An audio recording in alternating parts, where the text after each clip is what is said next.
Hello everyone, welcome back to the channel. In this video, I'm going to walk you through how to edit header in Hostinage website builder. So editing the header in Hostinage website is very simple and it's a very strict and a quick guide. So in this video, I'm going to give you a very short, simple step on how to edit header in Hostinage website builder. So the first thing you have to do is you have to access your account.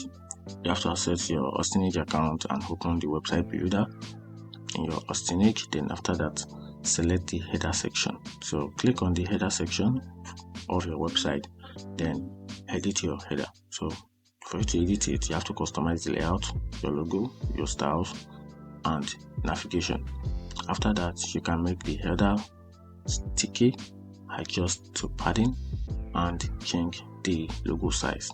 And after that, you can simply save your changes. So once you are satisfied with all the edits, then you can now save your changes. And that's how you can simply edit header in Hostinage website builder. If you find this video helpful, turn on the notification button and make sure you follow for more quick and easy video tutorial like this.